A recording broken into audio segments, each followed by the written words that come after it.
Saya ingin bertanya, apakah Bapak setuju dengan gagasan saya untuk memberi makan bergizi seluruh anak-anak Indonesia? Kalau ngasih makannya kepada anak-anak untuk mencegah stunting, saya sama sekali tidak setuju, Bapak. Stunting itu ditangani sejak bayi dalam kandungan, Pak. Pak Prabowo, saya punya program internet gratis untuk sekolahan, untuk UMKM. Tapi ada yang menarik, Pak. Di Pontianak pada tanggal 20 Januari Bapak menyampaikan bahwa orang yang menginginkan internet gratis itu, maaf ini Pak, otaknya lambat. Yang saya katakan adalah yang mana yang lebih penting, internet gratis atau makan gratis untuk orang yang sedang susah? Jejak digital tidak akan pernah hilang, Pak Prabowo. Pak Anies, lagi rame kita mau tanya soal bansos. Menurut Pak Anies kira-kira bagaimana tata kelola bansos? Pertama, kita harus menyadari bahwa yang disebut sebagai bansos adalah bantuan untuk si penerima, bukan bantuan untuk si pemberi. Kalau dibutuhkannya 3 bulan lagi, ya 3 bulan lagi. Tidak usah dirapel semuanya. Dijadikan sebagai sesuai kebutuhan. Yang nomor satu, yang itulah yang disebut sebagai bansos tanpa pamrih. Ketika saya bertugas di Jakarta, semua paket bansos di kerdusnya diberikan label dibiayai APBD DKI Jakarta, bukan dari gubernur. Apakah Bapak setuju dengan gagasan saya untuk secara besar-besaran mengirim 10.000 anak-anak kita? Tapi prinsip pengembangan kompetensinya setuju, Pak. Dan bila memang diharuskan untuk belajar ke luar negeri, maka go ahead. Tapi bila dibalik, profesor yang dibawa ke sini, institusinya dibawa ke sini juga tidak masalah. Karena dengan begitu proses belajar itu akan terjadi.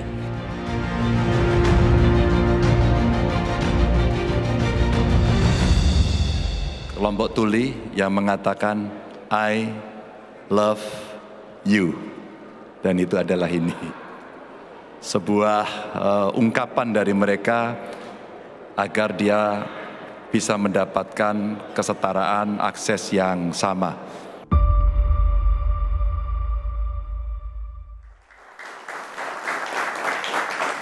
Kita langsung ke Bang Fahri. Bang Fahri, kesannya kok Anda begitu curiga bahwa para guru besar dan Civitas Akademika ini tidak bergerak alami sesuai dengan idealisme mereka? Kok narasi yang Anda lontarkan mereka turun hanya pas perang saja di pemilu? Jadi kan begini, ini debat sudah selesai. Ya. Pak Prabowo sudah menyatakan 3 hal. Pertama, minta maaf. Yang kedua, berterima kasih kepada seluruh pendiri bangsa, termasuk Pak Jokowi sebagai pemimpin yang terakhir. Yang ketiga, melihat ke depan bahwa Pak Prabowo akan memimpin bangsa ini bagi semuanya. Yang tidak suka, yang tidak memilih, yang tidak percaya, tetap beliau akan memimpin secara adil untuk mengurangi kemiskinan, menghilangkan korupsi dan sebagainya. Jadi sebenarnya kita sudah masuk ke fase-fase menjelang Minggu Tenang. Sebenarnya dalam fase Minggu Tenang ini kita berbicara sesuatu yang agak bersifat konsep dan futuristik supaya tidak terlalu banyak perbedaan. Namanya juga masuk Minggu Tenang gitu. Tapi menurut saya karena gelanggang masih merupakan gelanggang perang sampai tanggal 10 terutama ya, bahkan sampai pencoblosan. Jadi orang-orang yang masuk ke dalam gelanggang juga harus hati-hati. Cara masuk ke dalam gelanggang juga hati-hati. Karena dalam perang yang berdarah-darah saja, itu dalam konvensi Jenewa itu, diatur itu siapa yang boleh perang, siapa yang boleh nembak, senjata apa yang boleh dipakai, peluru apa yang, siapa yang tidak boleh menderita, itu disebut semuanya. Nah juga pemilu adalah sebagai sebuah perang, ini juga harus kita atur. Jangan semua orang ikut masuk gelanggang, semua orang ingin nembak. Nanti begitu ditembak balik, marah. Lu masuk gelanggang, kena tembak ya jadi tahu sendiri, mendingan jangan masuk gelanggang. Aturlah sikap kita terutama menjelang Minggu Tenang ini supaya situasinya lebih kondusif dan tenang bagi kita. Saya kira itu yang paling penting. Takut tergerus elektoralnya gara-gara Civitas Akademika bergerak semua, Bang Daniel mungkin? Itu kita serahkan saja kepada rakyat. Okay. Ya. Dan kami percaya rakyat inginnya aklamasi sekali putaran. Oh oke, sudah 48 kampus Bang Daniel. Iya, saya mau cerita. Saya hampir 18 tahun sebagai Civitas Akademika sampai dengan detik ini masih sebagai dosen dan akademisi. salah satu keputusan saya untuk mundur misalnya menjadi ASN di 2018 ketika bergabung dengan Pak Prabowo sebagai dosen, itu adalah ketika sepinya kampus menjadi pressure group. Hampir 8 tahun, 9 tahun ini kampus itu sepi menjadi pressure group. Bahkan tadi kasus misalnya Bang Fahri dilarang masuk kampus, Rocky Gerung misal dilarang masuk kampus, itu kan berulang. Nah kemudian di tengah kesepian itu, jelang tadi kok istilah Bang Fahri ini tengah perang, kemudian muncul orkestrasi kritik. Ini positif, bagus di alam demokrasi dan harus. Itu menggembirakan bagi saya yang lahir tumbuh dari kampus. Luar biasa. Dan saya berharap orkestrasi suara pressure group ini itu bisa lahir secara konsisten selama 9 tahun, bahkan selama proses demokratisasi kita. Dan kalau Pak Prabowo menjadi presiden begitu, kita berharap sikap konsistensi sebagai pressure group ini harus terus dilakukan. Oke. Nah sayangnya, ini kemudian dilakukan di akhir beberapa hari menjelang Pilpres. Yang dikhawatirkan apa? Nah ini tadi, kalau kemudian orang-orang kampus itu tidak ingin dituduh mereka ikut orkestrasi politik elektoral, maka jaga waktu yang tepat untuk melakukan itu. Tuduhan Anda ini by design, jadi nggak salah kalau kemudian muncul dugaan bahwasannya ini adalah orkestrasi politik elektoral yang sedang dilakukan oleh sekelompok akademisi yang memang punya tujuan pressure for elektoral. Kenapa? Karena begini, kenapa saya sebut orkestrasi elektoral dalam rangka mendelegitimasi pemerintah. Kenapa begitu? Karena asumsinya dengan cara mendelegitimasi pemerintahan Pak Jokowi, harapannya itu bisa menurunkan elektabilitas Pak Prabowo dan Mas Gibran. Anda perhatikan ya orkestrasinya. Di awal, ketika ini survei tinggi, terus kok nggak bisa turun-turun surveinya Pak Prabowo dan Mas Gibran. Tiba-tiba muncul wacana pemakjulan. Orkestrasi ini ternyata nggak ditangkap. Isu pemakjulan ini digoreng sedemikian rupa. Tapi kemudian nggak dikunyah oleh publik. Karena publik membaca orkestrasi ini. Kemudian muncullah beberapa orkestrasi lagi. Sampai kemudian sekarang ini orkestrasi akademisi yang ingin mendelegitimasi proses demokratisasi kita. Abang punya bukti? Ada yang menggerakkan, mengorkestrasikan semuanya, abang punya data, punya bukti? Ini kan orkestrasi itu dibaca dari tren yang muncul. Anda bisa baca tren dari semua yang muncul ini. Orkestrasi politik elektoral dengan aktor yang berbeda-beda ini, itu mudah dibaca. Ini bukan 1-2 kampus loh, Bang. Iya, itu yang tadi saya sebutkan orkestrasi. 1-2 kampus. Yang menggerakkan siapa kalau gitu? Yang menggerakkan tentu adalah mereka yang berpihak terhadap orkestrasi itu. Jadi saya mau katakan siapa begini, Bang? Kami tidak tahu sama sekali Bang. Yang berpihak siapa Bang? Saya publik bisa menebak dengan mudah. Kita ini hidup di lingkungan. Bang Fahri ini elit politik dan berhubungan dengan banyak kampus. Saya orang kampus dan semuanya di kampus. Kita tahu kok yang ngomong itu siapa, Anda berpihak kemana, Anda seperti apa, itu tahu persis. Jadi saya mau katakan gini, berhenti melakukan upaya tindakan elektoral yang putus asa. Ini adalah tindakan putus asa karena langkah-langkah keputusan asa itu kemudian dilakukan dengan cara-cara begini. Mas Pipin, tindakan upaya putus asa Mas Pipin. Yang pertama saya ingin mulai mengkritisi cara pandang yang menurut saya keliru. Melihat pemilu seperti perang yang disampaikan oleh Bang Fahri ini bahaya sebetulnya. Cara pandang perang ini yang saya dulu waktu Bang Fahri masih di PKS, saya adalah bagian dari anak didik yang di PKS masih junior. Memandang itu seperti herois, bahwa apa konsekuensi dari cara pandang kita pemilu itu perang. Pertama, menganggap yang lain sebagai musuh, bukan lawan politik. Yang kedua adalah menghalalkan segala cara. Maka memang setelah Bang Fahri keluar dari PKS, ya, cara pandang transformasi di PKS ini mengalami satu transformasi perbaikan, melihat pemilu tidak sebagai perang, tapi ini sebagai kompetisi. Mohon maaf, ketika Presiden PKS Pak Sohibul Iman, kemudian Pak Ahmad Syaihu gitu, saat ini, inilah menurut saya yang berbahaya. Ketika perang memang menghalalkan segala cara, maka apa yang terjadi saat ini? Saya mohon maaf, yang terjadi saat ini 1, politisasi hukum, 2, politisasi bansos, 3, politisasi ASN. Ini yang terjadi sebetulnya. Kenapa saat ini yang terjadi? Selesaikan saya dulu. Selesaikan saya dulu. Ini bagian dari saya. Kalau saya selesai, saya tadi Bang Fahri diam, saya ngomong, saya dulu atau Oke ya, saya mohon waktu nanti untuk menjawab tuduhan dia. Saya minta waktu untuk menjawab tuduhan dia ya. Saya dulu atau Bang Fahri?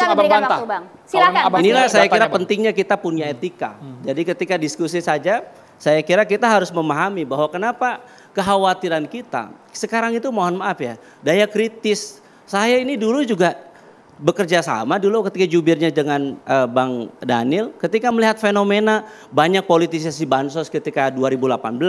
Kita sangat keras, tapi saat ini mohon maaf itu tidak dilakukan. Kenapa? Karena sekarang menikmati itu. Saya kembali, kenapa saat ini para kalangan akademisi, rektor, menurut saya harusnya kita berkah, terima kasih, apresiasi kepada mereka. Karena apa? Ini sudah offside. Saya katakan bahwa politisasi hukum sudah jelas ini. Pertama, politisasi hukum sejak MK memutuskan, kemudian MK kemudian memberikan tegur hukuman, pemberhentian terhadap pamannya Gibran. Ya. Terus yang kedua adalah saat ini di KPP menguatkan bahwa ini dipaksakan. Bahwa ketika seseorang anak presiden, ini saya harus katakan bahayanya negara kita. Kalau misalnya anak presiden saat ini kemudian dicalonkan dan kemudian berusaha untuk mempolitisasi hukum, kemudian saat ini mempolitisasi bansos untuk pemenangan tertentu, maka yang kita khawatirkan adalah nanti gubernur ingin melanggengkan kekuasaan keluarganya, maka dia juga melakukan politisasi bansos, politisasi hukum peraturan di daerahnya. Bupati juga begitu, kemudian nanti kepala desa juga begitu. Saya tanyakan kepada anak-anak muda saat ini, kalau nanti virus nepotisme ini menjalar kepada seluruh rakyat Indonesia, kapan kita yang bukan anak-anak berkerah putih ini, yang bukan anak-anak yang punya darah biru ini menjadi pemimpin di bangsa ini? Kalau kita semua membiarkan fenomena ini, saya harus katakan di saat kita mohon maaf, Pak Prabowo mangga terima kasih menyampaikan permohonan maaf dan sebagainya. Tapi judul ini sudah tepat, panas di luar pentas. Saat ini sebetulnya panas di lapangan. Saya tadi misalnya dari Purwakarta, Karawang, Bekasi ketemu dengan ribuan orang. Apa yang dikhawatirkan saat ini? Politisasi bansos dengan mudahnya memang tidak ada saat ini, hanya ada beberapa video. Di situ distempel bansosnya pakai gambarnya salah satu calon misalnya. Tetapi saya harus katakan bahwa ada di bawah itu gerakan mengumpulkan KTP untuk mendukung salah satu calon tertentu dan kemudian didaftarkan sebagai penerima bansos. Ini kalau katakan laporkan, sudah. Saya tahu kalau 02 ngomong begini, sudah dilaporkan, sudah dilaporkan. Tinggal permasalahannya, apakah ini diproses secara hukum atau tidak. Kalau misalnya diproses, iya diproses, kira-kira memenuhi rasa keadilan atau tidak. Jika ini terus menerus, saya khawatir kita permisif. Saya harus katakan ini early warning bagi kita semua dan bagi penguasa saat ini. Kalau ini terus berlanjut, maka kemudian nanti kita tidak tahu bagaimana hasil pemilu selanjutnya. Kita khawatir nanti, kalaupun nanti ini terjadi, ada delegitimasi terhadap proses pemilu dan proses pilpres saat ini. Respon Anda, Bang. Sudah nyala, Bang? Langsung saja, Bang. Saya tidak mengerti struktur dari pikirannya, tapi karena ada yang terkait dengan saya, seolah-olah saya keluar dari PKS, menyebabkan PKS, nggak tahu lah tadi dia ngomong apa, saya nggak tahu. Padahal proses saya keluar dari PKS itu adalah karena dipecat, dan dipecat tanpa kesalahan. Itulah yang menyebabkan saya menang berkali-kali dalam peradilan.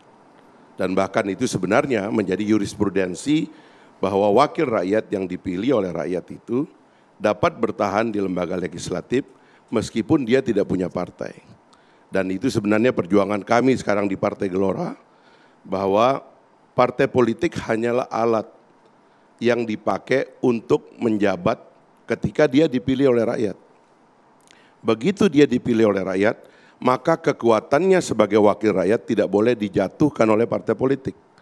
Itu yang terjadi dengan saya gitu loh. Nggak ada hubungannya dengan soal-soal yang disebutkan tadi, kemudian pemerintahan ini menjadi otoriter dan sebagainya, itu nggak ada hubungannya. Ini adalah proses yang saya dikeluarkan tanpa alasan, tanpa kesalahan, diadili tanpa alat bukti, dan saya laporkan ke pengadilan. Pengadilan mengatakan Anda salah semuanya. Peradilan yang Anda buat itu melanggar HAM dan sesat. Bahkan kemudian didenda 30 miliar. Jadi itu belum, itu nanti kita pikirkan itu. Jadi saya kira ini problemnya adalah yang saya katakan tadi, struktur dan sistem yang kita buat ini sudah mapan, sudah baku. Sebab kalau setiap dalam peperangan ini kita menganggap sistemnya tidak ada, dalam pertarungan ini sistemnya tidak ada, wah itu berbahaya sekali. Dan jangan lupa, ya ini dia mendramatisir istilah perang itu. Perang itu filosofi sebenarnya, seperti kata konflik, ya perbedaan itu filsafat, ya. Dalam masa ketika peradaban manusia itu belum sanggup berdialog secara baik dan alat untuk berdialog itu belum banyak, orang menyelesaikannya di medan perang dengan pedang, dengan panah berdarah-darah gitu. Tapi dalam demokrasi peperangan kita adalah peperangan kata-kata. Yang kita ungkapkan adalah sekedar pendapat kita tentang satu persoalan dan kita minta pendapat orang lain tentang persoalan. Tidak usah di sini bawa simbol, bawa instrumen-instrumen primordial, kekerasan dan sebagainya, tidak. Itu yang disebut dengan perang di dalam demokrasi adalah perang damai. Ya, Bang. Karena itu kata-kata gitu loh. Kang Pipin. Ya, saya ingin menyampaikan bahwa Pak Fahri ini kalah sebetulnya, terakhir di PK, kalah di PKS. Saya kira itu di situ dan memang keadilan itu tegak. Kita tidak membahas ini ngawur lagi nih. Ya sudah, saya kan mengklarifikasi di akhir ya, supaya clear. Saya kira karena saya ingin menyampaikan itu. Yang kedua, karena beliau selalu mengatakan tidak bersalah, menurut saya oke, cukup dan memang bersalah akhirnya keputusannya. Yang kedua, saya ingin mengatakan, kenapa saya mengatakan bahwa yang selama ini mendramatisir kan Bang Fahri, bahwa seakan ini perang, ini kan bahaya sebetulnya. Antara cara paradigma perang dan kompetisi dua hal yang berbeda. Satu bisa menghalalkan segala cara, satu bisa saling membunuh. Yang satu kompetisi fair, satu lawan politik, setelah itu selesai. Jadi menurut saya yang jadi pertanyaan siapa? Yang jadi persoalan kita adalah ketika kompetisi, ayo kita kompetisi yang sehat. Perang kata-kata katanya. Ayo kita kompetisi yang sehat, jangan mempolitisasi hukum, jangan mempolitisasi bansos, jangan mempolitisasi aparat. Saya hari ini pagi ini dapat WA, Kang ini saya. Beberapa teman saya dikumpulkan untuk mengerahkan kepada 02. Kang ini saya aparat ada yang katakan saya, oke laporkan. Semua itu dilaporkan. Pertanyaannya, apakah ada rasa keadilan di antara kita ketika mereka sudah melaporkan? Yang kita khawatirkan nanti ketika ini terjadi TSM, terstruktur, sistematis dan masif, dan kemudian kita semua menutup mata. Dan saya harus katakan seharusnya kita semua bersyukur dengan adanya gerakan para akademisi, para mahasiswa yang semakin kritis di tengah-tengah kita. Untuk apa? Untuk menyelamatkan bangsa. Kami dari PKS mengatakan ingin Pak Jokowi itu husnul khotimah, akhir yang baik sebetulnya. Dengan cara apa? Dengan cara menjaga demokrasi ini. Dengan cara apa? Memastikan pilpres berjalan lancar, luber, jurdil, tidak ada kecurangan. Sehingga kita sebagai negara terhormat, bermartabat. Dan kami harus sampaikan, PKS, Pak Anies Baswedan ingin menang berkah bermartabat dengan tidak cara menghalalkan segala cara. Ini semua soal demokrasi, tapi kita juga ingin minta pendapat dari Gus Romi, apakah setuju dengan adanya pergerakan para akademisi di akar rumput. Sesaat lagi Gus Romi. Kita harus jeda dulu hanya di Satan Demokrasi.